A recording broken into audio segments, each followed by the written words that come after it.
Welcome to the Truman Charities podcast, a community of caring. I am Jamie Truman, your host. I'm one of the co-founders of Truman Charities.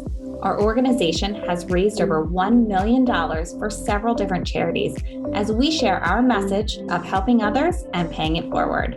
We plan to continue to educate our audience on the culture of giving. On this podcast, I will interview fellow charity founders, volunteers, sponsors, and other people in the community who will share their stories.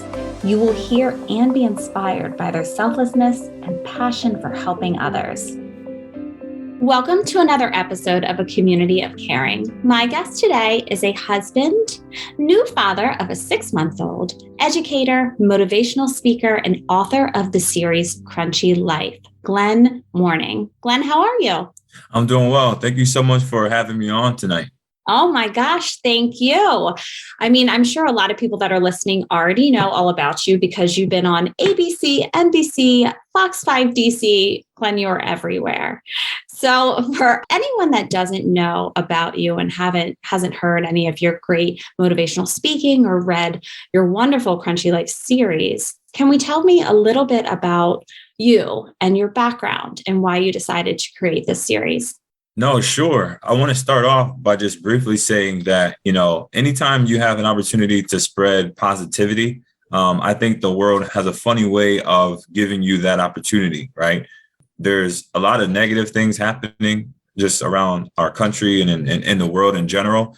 So I am thankful for, folks that see the work that I've done and, see the importance of giving back to the community and helping children.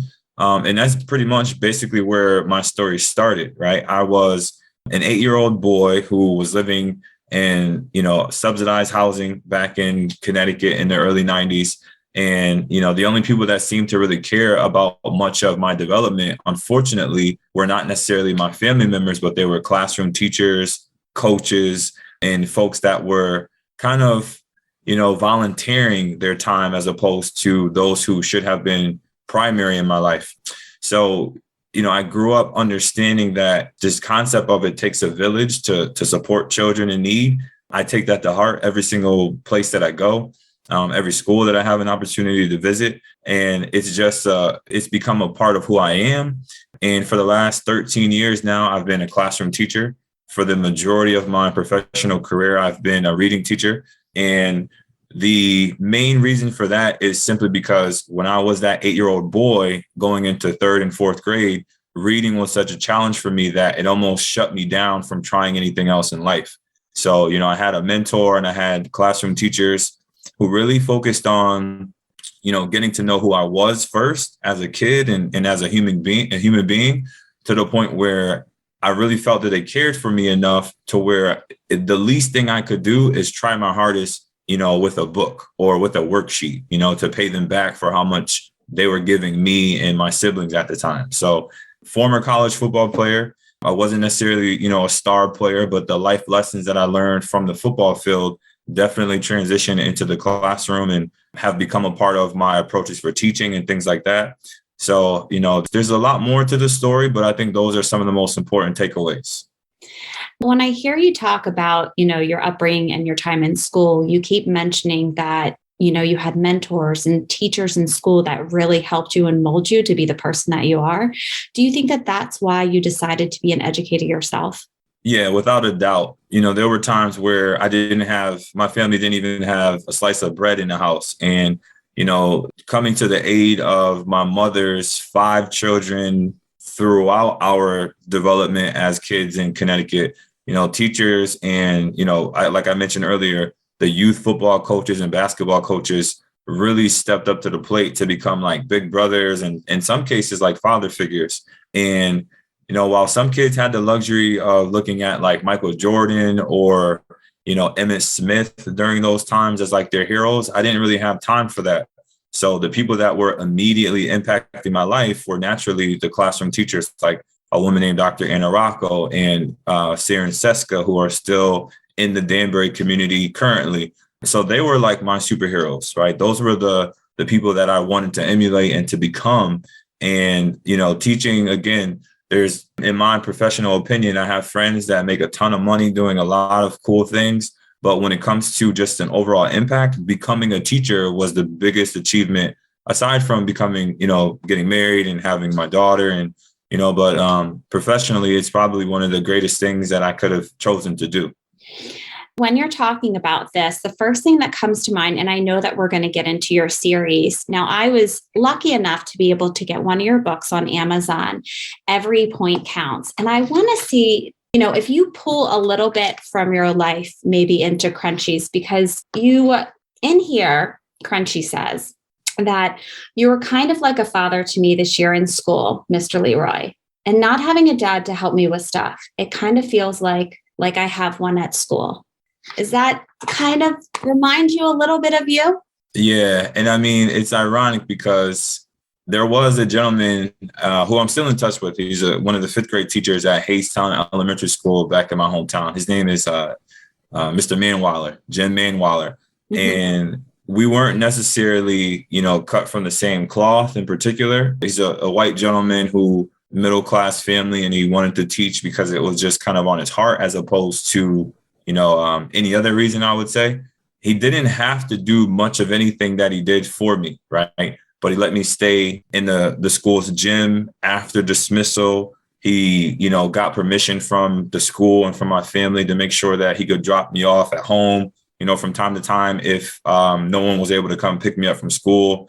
He invited my family to like a birthday party and to his lake house to meet his children, and really kind of exposed me to things outside of my own community. So a lot of what I put into the Crunchy Life series, particularly the relationship between those two main characters that you just kind of referenced, a lot of it comes from a portion of my life, but almost in sometimes in an exaggerated way to really emphasize how important it is for, men, not only men, but for, male teachers to really, focus on some of these young boys who do come from broken homes, right? So if you have an opportunity to kind of learn who those characters are in the Crunchy Life series, it's a very heartfelt connection that Charles Anthony Thomas and Tyrone Leroy have.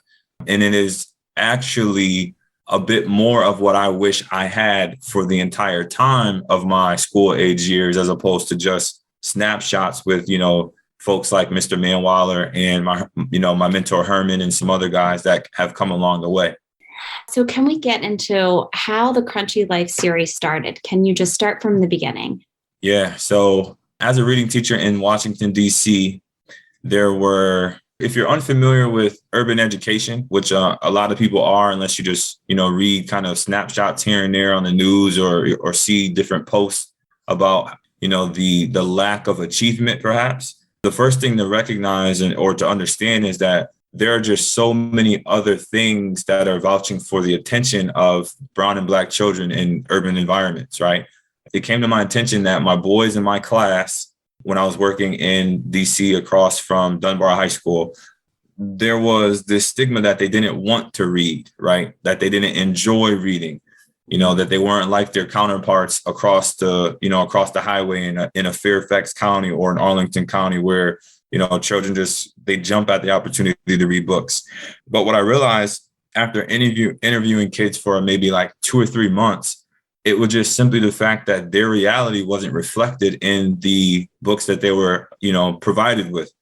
Scholastic and some of the other big companies, especially the other top 4 companies, they do a great job with, surface level urban experiences like Kelvin or Jamal misses the shot, or, give me another name, Raheem goes to basketball tryouts and gets hurt and he can't play, right? But those are some very, superficial, surface level stereotypes that our boys, especially our boys and, in inner city schools, they're kind of over it, right? Like, so when I interviewed most of my boys, they just mentioned, and some of the girls too, but they had mentioned that they just don't feel what the books are like giving them. And I'm like, okay, what do you mean you don't feel it? They're like, well, I live at home with my grandma and my mom, and my dad is locked up, or, some other real hard facts that sometimes teachers, have a hard time accepting. Mm-hmm. And I basically just said, well, that sounds like my upbringing. You guys kind of sound like what I experienced and what I went through. And let me just write a short story really quick one day and have you read this just for kicks. And then once I saw the reception on, how some of my stories were actually touching the hearts of some of the boys and some of the girls in my classroom, I just decided one day to figure out how to actually make these lengthier and to just, give it my best shot to put something together that could actually last the test of time, as opposed to just like a small paragraph or a short story for them to be entertained by for just a moment. Mm-hmm. So how did you come up with the main character, Charles Anthony Thomas, which aka Crunchy? Yeah, I mean, if you have an opportunity to really dig deep into the Crunchy Life series as a classroom teacher or as a kid or even as a parent, you'll recognize that there's a little bit of crunchy in all of us, right? The term crunchy life in general means that when life gets hard to chew, life gets hard to swallow, you have to keep chewing, right? Life gets crunchy, but you can't quit. You can't stop. And, Charles Anthony Thomas is this boy who, quite honestly reminds me again of a lot of my own upbringing in terms of being an older sibling and not being responsible enough to, remember to take the chicken out of the freezer where mom says, these are your responsibilities or these are your chores. Being a struggling reader in an elementary setting, questioning the world and not really understanding like what's happening, around him. And I recognize that was happening for a lot of the kids in my school where I was teaching in DC. And I've been in maybe 3 or 4 different locations in DC, also bringing in my experience from Hartford, Connecticut. And there's just some universal themes, struggling with your self-esteem, struggling with confidence, struggling to make relationships, struggling to understand why you feel picked on at times when actually you're the one who's not making the right choice to begin with, right? So, a lot of it just came from my own experience. But again, paying attention to who these children are, to give them something that they can see themselves in, to ultimately, love and enjoy reading so that they can get access to everything else was kind of like the goal behind it all. I was fortunate enough, as I had mentioned before, to read in the series, book 5, Every Point Counts. Can you just kind of give a teaser to people that are listening, just so they have an understanding of what kind of these books are all about? Yeah. So in short, the first 5 books in the Crunchy Life series follow Charles Anthony Thomas. His nickname is Crunchy, through the beginning of his 5th grade school year, all the way up until the end of May, where you don't necessarily know whether or not he is going to pass the 5th grade, right? There's kind of like this, cliffhangy kind of approach to the ending of the original 5 books, to where in the beginning of the story, or in the beginning of the series rather, his teacher, Mrs. Brown, she quits because of the behaviors in the classroom are just so disruptive that she can't necessarily manage. And unfortunately, that's a reality that not only I've been a part of in terms of having to remove myself from a classroom that was just, causing me so much stress and anxiety. But I've also seen other teachers make decisions for their own personal mental health and for their careers as well. So, but when that happens, imagine like LeBron James or a Michael Jordan, or, I know he's no longer here with us, but a star as big as Kobe Bryant saying, forget playing sports, I want to go teach, right? So you have to think about it like huge sports stars will open up a school, or they'll partner with a company or a program to start a school, but they're not going to humble themselves enough to actually be the actual classroom teacher. So that huge kind of shift in culture or in society, imagine like LeBron James is your classroom teacher now. This guy is a multi-billion, million, whatever, right? So in the beginning of the school year, all the rest of the kids are just like ecstatic. They're going crazy. They want to do everything right. They want to get good grades. They want to stop fighting. Everything is just like amazing. But unfortunately, Charles gets caught in a tough situation where he made a poor choice without him knowing that Tyrone Leroy was actually watching him, So then throughout the rest of the school year, a ton of different opportunities arise. He has to learn to make the right choices in order to participate and to, experience the school year in full. But there are a ton of traditional fairy tales that are embedded within the series, right? There's also a ton of lesser known African-American history that is also a part of kind of the overarching themes throughout the stories. But just to kind of speed up to get to, book 5, where you had an opportunity to take a look at one of the stories, you can imagine what would happen for, say, the likes of Goldilocks and the Three Little Pigs, or excuse me, the Three Little Bears, or Little Red Riding Hood, or Cinderella, Beauty and the Beast, even, right? Which are all embedded into books 1 through 8. But in book 5, the fairy tale that takes place that you can easily make a reference to is during the basketball tournament, when one boy gets blown by like his legs are made out of straw. Then they have to switch up. So then another kid on Country's team has to try to stop the main kid from scoring. And he does a little better job, like his legs are made out of sticks. But then Charles eventually stops him like his legs are made out of bricks, like the Three Little Pigs had to switch up their houses, right? So you have, those traditional elements of those fairy tales that we all grew to fall in love with as kids. And we want to read them to our children, but they're just told from a different perspective with some real world context to them, just to give kids, a different angle at seeing some of those same universal themes and life lessons. I can't not bring this up because when I was reading the book, I absolutely loved what you did at the end. And it's called Special Words from the Author. We believe in you, but do you believe in you? And there's one small paragraph that I want the listeners just to hear because it was personally my favorite. And it said, how many of you have ever said, I can't do it? At some point, we all say things like that. Is it because for a moment we forget to believe in ourselves? It is because in those true moments of feeling inadequate, we feel that we can justify or explain giving up on ourselves. And I was thinking when I was reading it, what a great ending to the book.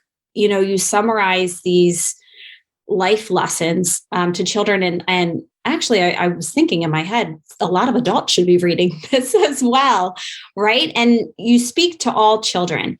And I think that's why when I was reading it, I thought, this should be for, not just one specific, child, for all children to read, because I think that everyone can benefit from your books. And how do you believe that all children can benefit from these books? Yeah. So when you consider what has already been published traditionally for the last 40, 50 years, right? If you look at the statistics of, the imagery that's painted in some of the most amazing stories out there, they don't necessarily tailor towards the lived experiences of children in, urban environments. But at the same time, Mary Pope Osborne is one of my favorite authors, and she has Jack and Annie, who are obviously 2 white American children, right? But that doesn't necessarily mean that I can't, imagine Morgan Le Fay giving me this quest to go off to Camelot and just lose myself in this imaginary world, right? But what it does is it gives kids who don't have trees, literally trees in their community, this image of, oh my goodness, that's how other people live, right? There's kids that live across the country. There's kids that live across the highway that have different environments, that have, a front yard, a backyard, which I may not have. Mm-hmm. So this is just like a microcosm of one of the ways to kind of connect and bring everyone together in this way of creating solidarity between, just the different microcultures that are existing like in our own backyards. The children that I work with currently in Fairfax County may not have issues of not having food at home. Some of them may not, right? But overwhelmingly, some of the issues that I present in the Country Life series are problems that a lot of children may not ever face. So to allow kids, and even families, parents, teachers to see the other side of a coin where they may not necessarily go digging for those images or those examples, it's just another way of allowing people to see that although someone may physically be going through something different than I am, or they may physically look different than me, that there's something about their struggle and their achievement of, persevering through those struggles that I also have in my heart as well, right? So it's a feel good thing. It's a emotional thing. It's a human relationship that a lot of people lose sight of, and they think it's too early to teach kids these differences, in elementary school, right? So like I mentioned to you prior to, even this call, teaching the true history of what happened in our country doesn't make our country bad. It doesn't make the people in our country bad, the current people, right? There were things that were done. There were things that were said. There are things that are done, things that are said currently but it doesn't speak for everyone. It doesn't mean that all white people are one way, all people of color or African Americans or Hispanics are one way. It just means for one particular moment, someone made a choice not to include people, in this larger pot of the American dream. And to this whole point, just kind of wrapping it all up, if we do a better job of being honest and upfront with what we're going through, not only as teachers and parents, but also letting kids voice their concerns and their fears and their worries, we can then get ahead of some of these conversations that turn into, destructive conversations or conversations that end up dividing us as a country later on when, we're 30 years old and we never had a chance to talk about why Susie's hair is different than mine, right? Mm-hmm. So it gets to a point where we just have to be honest with ourselves. We have to allow our kids to have those, challenging conversations early on, but just have the framework in mind that we all have to come together and that we are all the same at the end of the day, even though we just look different on the outside. Now, where can you find the Crunchy series? Yeah, so pre-pandemic, I had been doing what was referred to as, it was like Crunchy Life Story Time on Georgia Avenue at Sankofa Cafe and Books. And we had got it going right before the Kobe Bryant accident last spring, I believe, or last spring, 2 springs ago. Or I'm losing track of time. It's been a while. And everyone. But to your point, they were in one of our Black-owned bookstores in DC, but currently right now they're only online through Amazon. If you go to my website, you have access to a ton of different material from teacher resources to, parent guides for the questions that you can ask your children while you're reading their Crunchy Life series, which are just typically, really useful language arts, reading and writing skills and strategies anyway. But everything is online currently. But for schools who are interested or for programs that are interested in, providing like hundreds of copies of the Crunchy Life series to a community of children, going directly through me is the best way to do that. How do you envision the Crunchy Life series in, say, 5 years? If I could just kind of hit like a magical switch, I'm not sure if you were able to take a look at any of the blogs that I had written for PBS over the last couple of years. But I was in close conversation with one of the content supervisors at PBS in regards to how do I take Crunchy Life, this written content, and turn it into a cartoon, right? So if I could hit this switch and just have my dream fulfilled, I would have, 100 different stories that would take Crunchy through, so many different scenarios, like a Crunchy Halloween or a Crunchy Christmas Miracle or different themes throughout the year where the same stories can be told with different life lessons and what have you, embedding more fairy tales, teaching children across the country about, more amazing history from, different groups of people who've been disproportionately studied in elementary schools. But the cartoon series and just a ton of more Crunchy Life books in general. There's already a Crunchy Life spinoff, which is basically Crunchy Life Junior, where I've already got the first one out. It's called Peanut Butter and Jealousy, where his sister is in the 2nd grade and she's kind of jealous and can't figure out why he's getting so much attention because of Mr. Leroy and because of, all the spotlight he's in. But, that's pretty much the goal. If I could squeeze in another just point about where the series has already gone, there is somewhat of a spinoff from Crunchy Life titled History Heroes, where a twin brother and sister, Kayla and Daniel, they go to elite public charter school as well, and they haven't run into Crunchy yet. So they're not like, they haven't, crossed paths yet, but their stories are uniquely different in the fact that they're time travelers. And what Kayla and Daniel are going to be doing is when they get into confrontation, their teacher, Mrs. Robinson, is going to remind him of a historical figure. But as soon as she mentions how that historical figure fought to solve the problem that they're currently having, the timer starts and they have to go back in time to save that historical figure as an 8-year-old to get over whatever fear they have in order for them to grow into the person they are. So like, for example, Daniel gets into a confrontation with one of his white counterparts and they're arguing. And Miss Robinson says, people like Dr. King fought so that, this doesn't happen in 2021. Mm-hmm. But as soon as she mentions Dr. King as a very generic approach to just trying to tell them, we have to get along, Kayla and Daniel then have to go back to 1937 to Sweet Auburn to help Dr. King, who's actually just Martin at the time, to get over his fear of having stage fright to speak in front of his classmates. So if he doesn't get over his stage fright at 8 years old, he doesn't become Dr. King and help with segregation and, so on. But as they're deciding if they're really going to try to time travel and save history and be history heroes, things start to unfold in 2021. So they see like colors, whites only signs and restrooms for, colors only and things like that in in current modern time. So the next one is going to be Time to Take a Swing, right? Where Jackie Robinson is out in California, 8 years old, afraid to get a bat, afraid to get hit with the ball because Daniel in 2021 wants to play AAU basketball, but only the rich white kids in the suburbs are playing, and they make fun of him for being, a poor Black kid. But Miss Robinson says people like Jackie Robinson, sacrifice and help break the color barrier so you guys could be on the same team. As soon as she mentioned Jackie Robinson, they got to go back to 1930 or I think it's 1920 something or what have you, to then help him get over his fear of swinging a bat. So there's always going to be like this conflict in present day that ties into a historical figure who may not actually mature into who they are to help make, send the world forward. Oh my gosh. So what is it called again? Is it History Heroes is what you said? Yes, History Heroes. And so is your first book already published? Yeah, the first one is on Amazon already.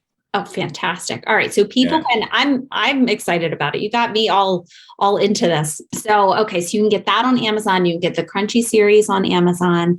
And I want to know, did you get what kind of feedback have you received from children that have read your Crunchy Life series? Oh man, it's been amazing. So just as a heads up and, just being transparent, the first several times trying to complete the task of being a self-published author, mm-hmm. the stories were not ready to be read by anyone because I just didn't understand the process of editing. I didn't understand the process of, proofreading, even as an English major, even as a teacher. It's just a different style of writing when you're talking about 15, 20,000 word count. It's like you need eyes on your books. Mm-hmm. So I say that to say that at some point when I was finally confident with where they are, where the manuscripts are, I started just giving them away for free to all kids all over the country, like literally all over the place. And to my surprise, I thought because I was writing from the perspective of a kid in, an urban environment, that was going to be kind of like the audience that loved the books the most. But it's actually the opposite currently. So students that live in the suburbs, again, like to your point, that may not even know a Charles or, have never experienced poverty or anything like that, they're the ones that are just like in awe by Charles's resiliency, by his, perseverance. And ironically, they see themselves in Crunchy and in Jamal and in Kelvin. And it's just wild to have kids email me even from different schools around the country, like, hey, Mr. Mourning, this is such and such classroom in New Jersey. When is the next Crunchy Life book coming out? We can't wait. So it's gotten to that point. And it's like, it's the coolest thing in the world. It's probably third to having gotten married and had a baby. Like when kids say they love Crunchy Life, so.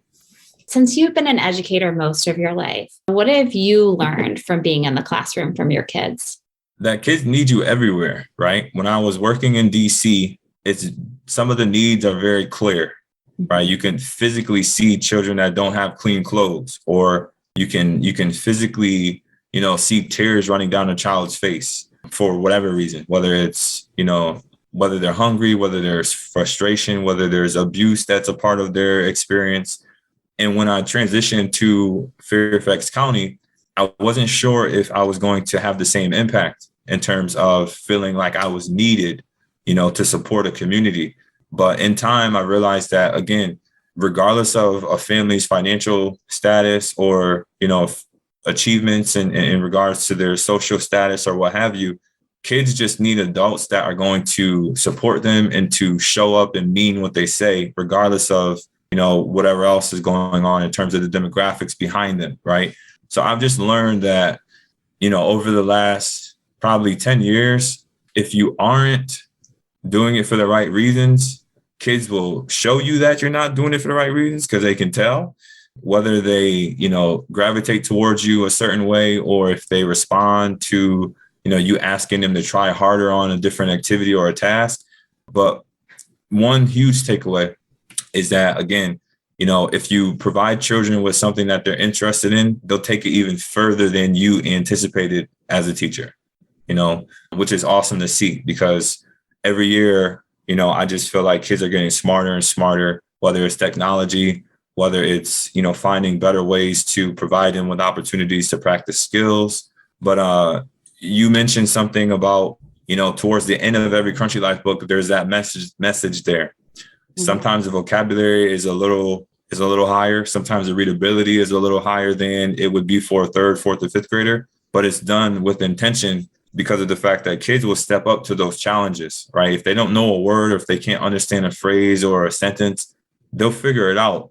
And we have to, as teachers, sometimes give them the space to struggle with it just for a moment, show them that we believe in them and that we trust that that they'll dig deeper.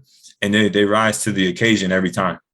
Well, Glenn, it has been an absolute pleasure talking to you this evening. And I just want to ask you, is there anything that we haven't covered that you would want the listeners to know?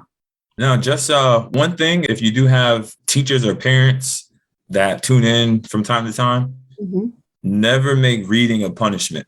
That's just like the biggest thing I could say to anyone. I do hope that the Country Life series finds its way into every household in the country. But if they don't, just make sure that whatever your kids are reading, that they have the right kind of context to the fact that reading is a privilege. Reading is, it's a journey that you can go on, right? It's a gift. It's never to be used as a, hey, go to your room and read a book in place of some other thing you enjoy doing, right? But yeah, pretty much that would be like, the most important thing that I would want anyone to take away, whether you have kids or not. I know a lot of people are really interested in following you and knowing your website. So can you let everyone know how to follow you on social media and how to get to you on the internet?